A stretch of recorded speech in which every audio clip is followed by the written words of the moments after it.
देखिए हमारे साथ दो खास मेहमान हैं। हमारे साथ राघवेंद्र प्रताप सिंह है, प्रवक्ता है भारतीय जनता पार्टी के, और हमारे साथ सौरभ दुबे जी हैं, राजनीतिक विश्लेषक हैं। सौरभ जी, बीजेपी ने जीत हासिल कर ली। इससे पहले जब हम लोगों ने मुलाकात की थी पिछले डिबेट में, तब आपने एक आंकड़ा तैयार किया था। उस आंकड़े तक तो नहीं पहुंच पाए क्योंकि आपने 50 प्लस बोला था, लेकिन हाँ उसके करीब जरूर पहुंच गए।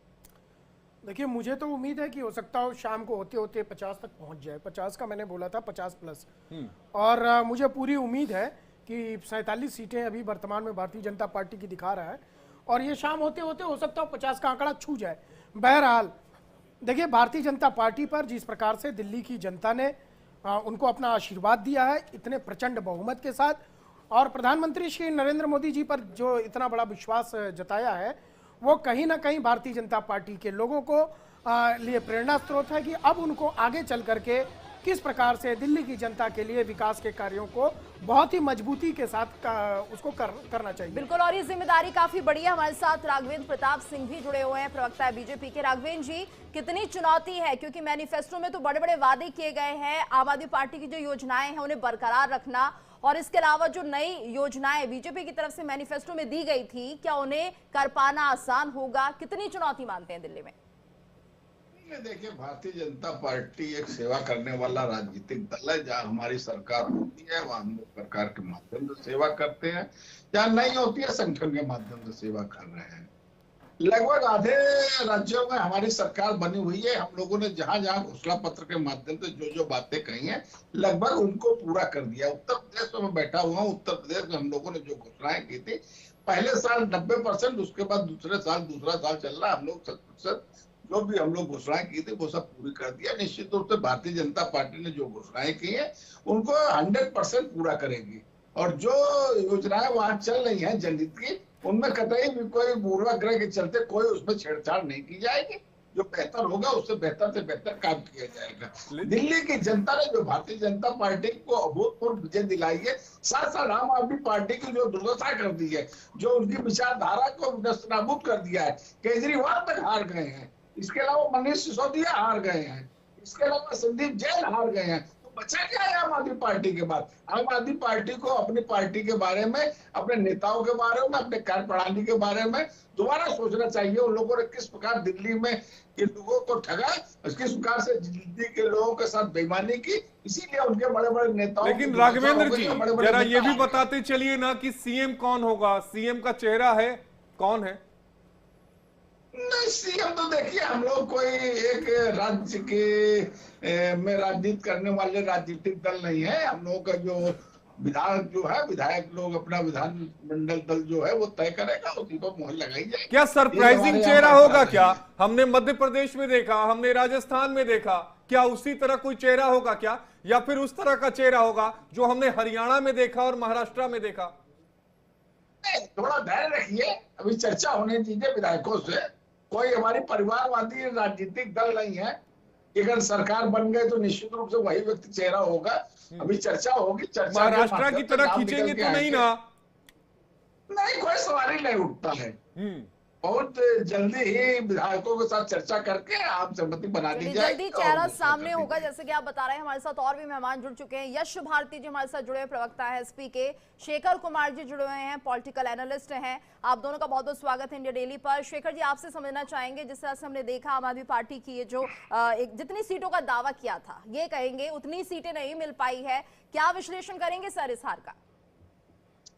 देखिए, मेरे हिसाब से इस चुनाव परिणाम को भाजपा की एक बहुत बड़ी जीत समझना चाहिए, और इसको आम आदमी पार्टी की इतनी बड़ी हार नहीं समझना चाहिए जितना भाजपा के नेता बोल रहे हैं।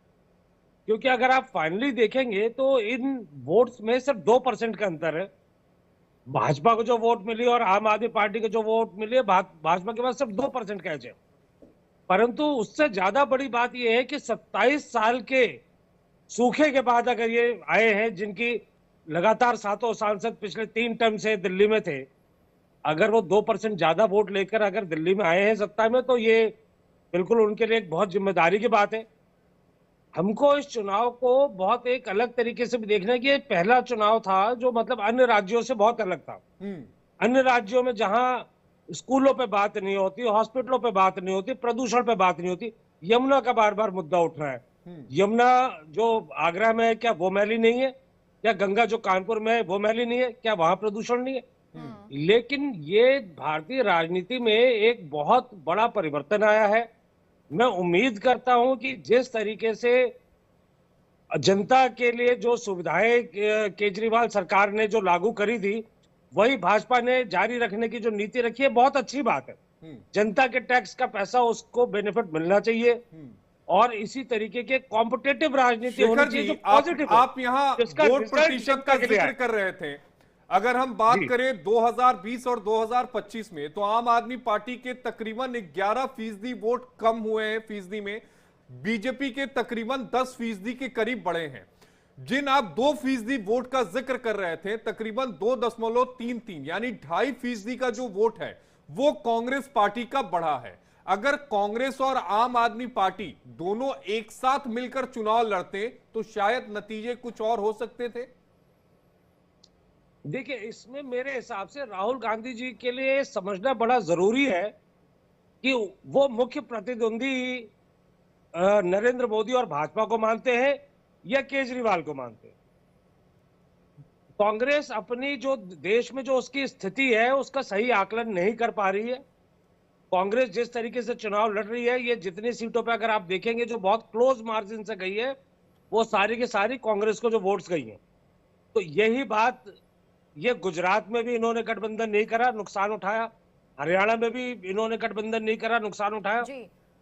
इनको क्षेत्रीय दल जितने थे, हालांकि आम आदमी पार्टी अब एक राष्ट्रीय पार्टी बन चुकी है, लेकिन वहां पे स्थिति समझते हुए एक ठीक आकलन करना था, तभी कुछ संभव था। वरना जो भाजपा कहती है कांग्रेस मुक्त भारत, तो आम आदमी पार्टी कर पा रही है कांग्रेस मुक्त। ठीक है भाजपा शेखर भाजपा जी, नहीं कर पा रही है। गठबंधन जहां जहां टूटा या जहां जहां नहीं हो पाया वहां पर नुकसान उठाना पड़ा, तो क्या इससे आम आदमी पार्टी कांग्रेस सबक लेगी? आने वाले दिनों में हम देखेंगे कि गठबंधन हो सकता है अगर किसी और राज्य का चुनाव होता है तो? नहीं, देखिए, इस मामले में अगर आप शुरू से देखेंगे तो कांग्रेस अपने जो एक डोमिनेटिंग भूमिका है वो निभाते रही है। शुरू में इंडिया ब्लॉक की बैठकों में भी नहीं बुलाया इनको, और इनको मतलब उस हिसाब से, मैं अभी आज कुछ और डिबेट्स में भी था, वह कांग्रेस प्रवक्ता बार बार यही कह रहे थे कि केजरीवाल जो राष्ट्रीय नेता खुद को समझता है। अरे राष्ट्रीय दल तो उनको चुनाव आयोग ने बना दिया है, ठीक है, उन्होंने उतने वोट्स लिए, 5 राज्यों में इनके पास विधायक है। तो आपको स्थिति समझते हुए उस तरीके से एक सम्मान देना पड़ेगा हर जगह। ये सिर्फ आम आदमी पार्टी की बात नहीं है। मैं उस पर आऊंगा शेखर जी, लेकिन यश भारतीय जी भी हमारे साथ जुड़े हुए हैं। मिल्कीपुर थोड़ा समझ लें, क्या हो गया यश भारतीय जी मिल्कीपुर में? मिल्कीपुर के लिए भारतीय जनता पार्टी और चुनाव आयोग के महागठबंधन को महाबधाई। जिस तरीके से चुनाव आयोग के साथ गठबंधन करके भारतीय जनता पार्टी ने जो परिणाम हासिल किया है, ये बिल्कुल उसी तरीके से है जिस तरीके से तानाशाही चलती है। और तानाशाही बहुत दिन तक नहीं चलती। हिटलर को लोग आज नाम लेना पसंद नहीं करते हैं। दूसरी बात, जिस तरीके के चुनाव आयोग के पास समाजवादी पार्टी ने लगातार शिकायत करी और किसी भी शिकायत पे कोई प्रतिक्रिया नहीं, जैसे एक मृत शरीर होता है, मरा हुआ शरीर होता है जो मरने के बाद किसी तरीके की प्रतिक्रिया नहीं देता है, उस तरीके की भूमिका में चुनाव आयोग दिखा। साफ साफ वीडियो फुटेज दिख रहे हैं। चुनाव आयोग के अधिकार क्षेत्र में पुलिस हस्तक्षेप कर रही है। एसएसपी अयोध्या पहचान पत्र देख रहे हैं, और पहचान पत्र देखने का अधिकार उनको दिया किसने? लेकिन चुनाव आयोग अपने अधिकार क्षेत्र को समझ ही नहीं पाई। तो दिखता है कि महागठबंधन महापरिणाम लेके आया है। हमने देश ने यश जी, अजीत प्रसाद जी, मैं आता हूं। अजीत प्रसाद जी कितने वोटों से हारे? मेरे सवाल का आपने सवाल किया, जवाब पूरा हो जाने दीजिए, आप बोलिए ना। उसके बाद अपन ये जनरल, अगर आप जनरल नॉलेज का कोई गेम खेलना चाहते हैं तो मैं बिल्कुल खेल सकता हूं। हो सकता है किसी में मैं हार जाऊंगा, किसी में आप हार जाएंगे। मैं इसलिए पूछ रहा हूं क्योंकि तादाद हजारों में है, बिल्कुल हजारों में है, 50,000 से ऊपर है, इसीलिए मैंने ये सवाल पूछा। नहीं, सवाल आपका ठीक है ना। हारने को भारतीय जनता पार्टी के नेता अटल बिहारी वाजपेयी जी हारे, जमानतें जब्त हुई हैं। जिस तरीके से हार पर प्रतिक्रिया भारतीय जनता पार्टी के लोग और उनका पोषित मीडिया देने की कोशिश कर रहा है, अटल बिहारी वाजपेयी जी की भी जमानतें जब्त हुई हैं। भारतीय जनता पार्टी का तो 80 में उदय हुआ, नाम बदलना पड़ा बार बार। लेकिन उसकी जो मुख्य शाखा है, जो मुख्य एक जवाब ले लेता हूँ, सौरभ जी से भी ले लेता हूँ। सौरभ जी, कभी भारतीय जनता पार्टी ने चुनाव आयोग पर सवाल उठाया क्या? जिसका सूरज नहीं डूबता था। ये बात कर रहे हैं अटल बिहारी वाजपेयी जी की। मैं कह रहा हूँ वर्तमान में भी भारतीय जनता पार्टी चुनाव हारी है झारखंड में या कश्मीर के अंदर। क्या उसने एक बार भी चुनाव आयोग या ईवीएम के ऊपर सवाल उठाए?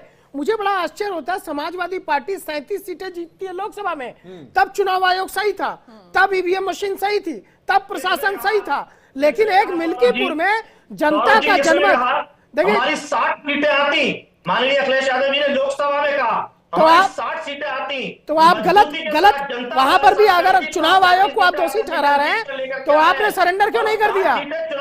आप 35-37 सीटों पे सरेंडर कर दीजिए। अभी भी कहिए कि हम जब चुनाव आयोग का जो है सुप्रीम कोर्ट में जाते हैं और वहां से निर्देश पे चुनाव लड़ेंगे।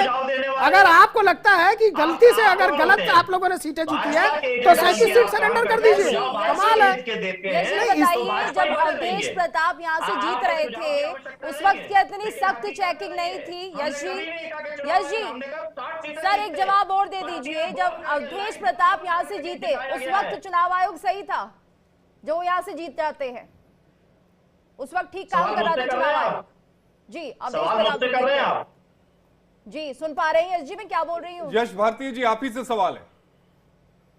हम वही बात कह रहे हैं, हमने जीत पे भी यही बात कही कि हम 60 सीटें जीत रहे थे। माननीय अखिलेश यादव जी ने लोकसभा में कहा इस बात को कि हम ईवीएम से जीत के आए हैं और ईवीएम को हटाने का काम राघवेंद्र जी, आप जवाब दीजिएगा। अपने मुद्दे से, अपने विषय से, अपनी लड़ाई से पीछे नहीं हटे हैं। हमारी लड़ाई अभी भी उसी बात पे है और कायम है। हम जीते या हारे, लोगों के मूल अधिकार, वोट डालने के अधिकार को अगर छीना जाएगा, लोकतांत्रिक व्यवस्था के साथ छेड़छाड़ की जाएगी, किसका अधिकार छीन लिया गया? किसका अधिकार छीन लिया गया?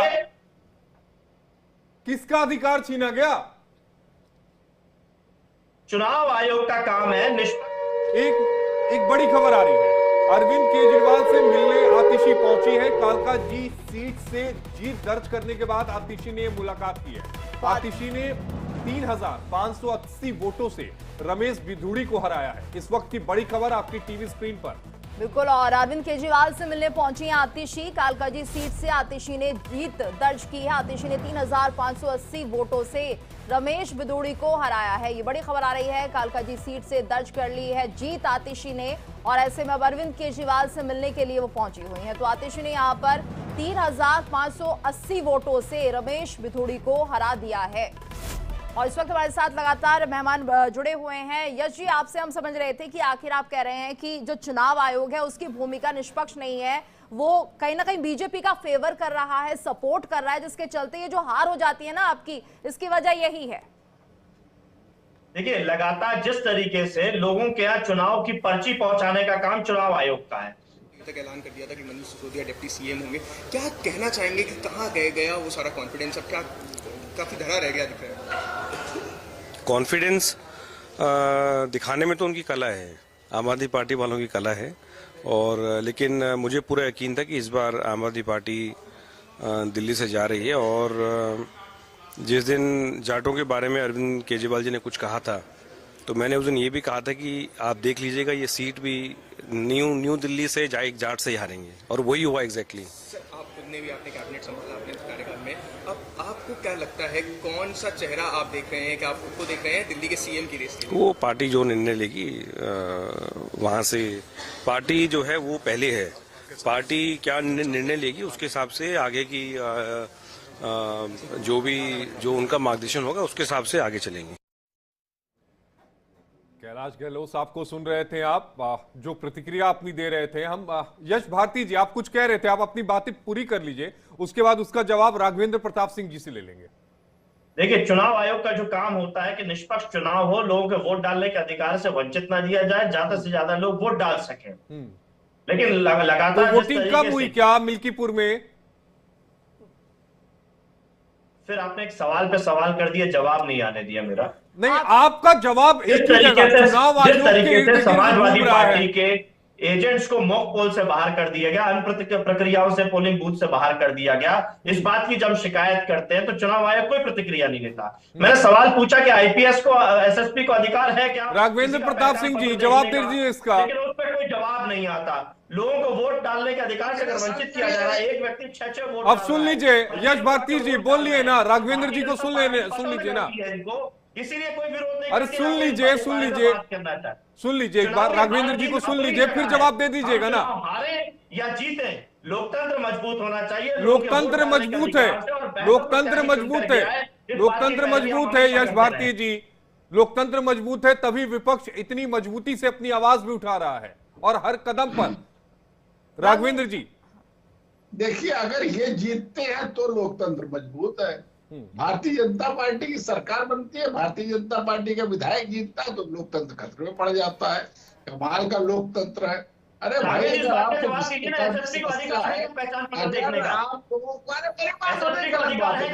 लीजिए यश जी क्या बोल रहे हैं। राघवेंद्र जी, आपने अपनी बात जब रखी, किसी ने आपको डिस्टर्ब नहीं किया, सुनिए पहले, फिर उसके बाद अपनी प्रतिक्रिया दीजिए। तरीका होता है भाई, अगर आपको लोकतंत्र के ऊपर विश्वास नहीं है, एक व्यक्ति 6 वोट डाल रहा है, उसमें भारतीय जनता पार्टी कहां खड़ी है? एसएसपी अगर पहचान पत्र देख रहा है तो उसमें भारतीय जनता पार्टी कहां खड़ी है?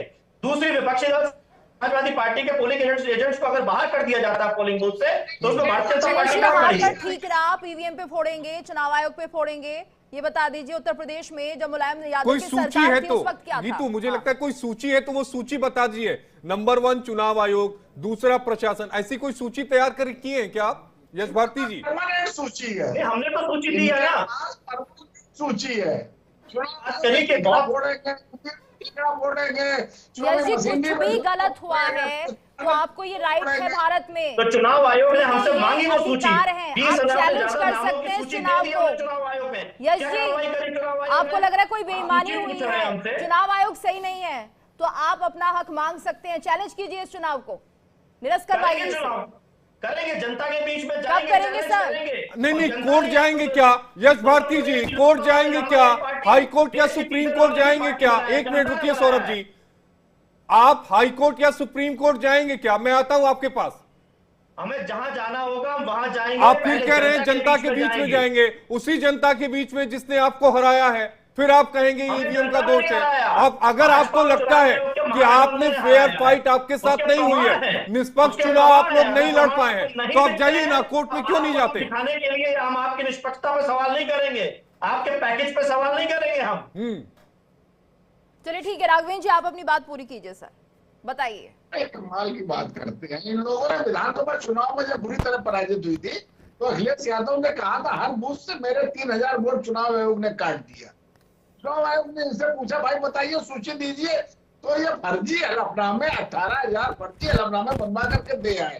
क्या 18,000 हमारा असली भी है? क्योंकि 18,000 वोट काटेंगे पूरे उत्तर प्रदेश में, वो क्या पूरे 3000 हो गए क्या? फर्जी हलफनामा दिए, एफआईआर करवाइए, डबल इंजन की सरकार है, करवाइए एफआईआर अगर हमने फर्जी हलफनामा दिया है तो। फर्जी बातें तो मत कीजिए टीवी चैनल पे बैठ के दर्शकों के बीच में। एफआईआर करवाइए, चुनौती देता हूँ आपको, अगर वो फर्जी एफआईआर करवाइए। जी शेखर कुमार जी कुछ कहना चाह रहे थे, एक बार सुन लेते हैं। शेखर जी आप कुछ कह रहे हैं?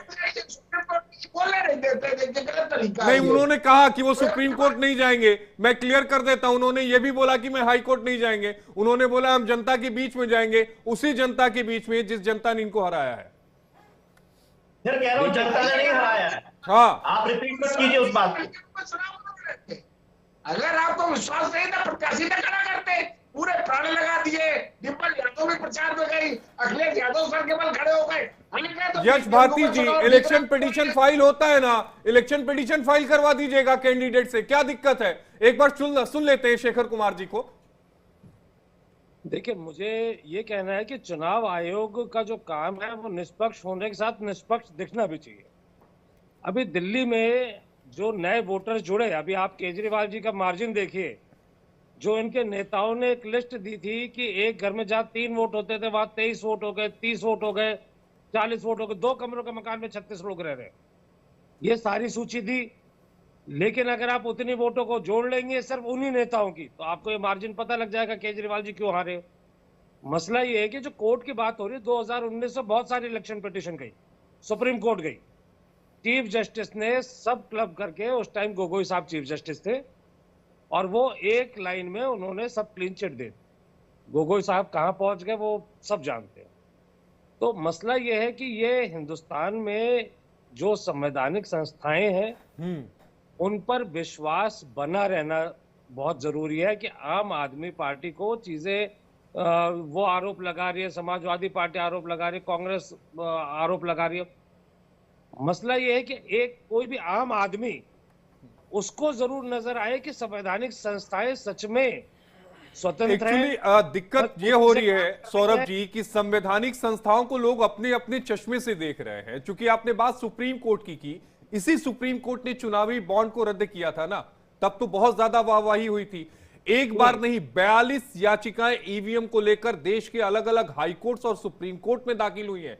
चुनाव आयोग की तरफ से डेटा रिलीज किया गया और कहा गया कि जब जब सवाल उठे हैं तब तब सुनवाई भी हुई है और हर याचिका खारिज हुई है। एक दो बार नहीं 42 बार।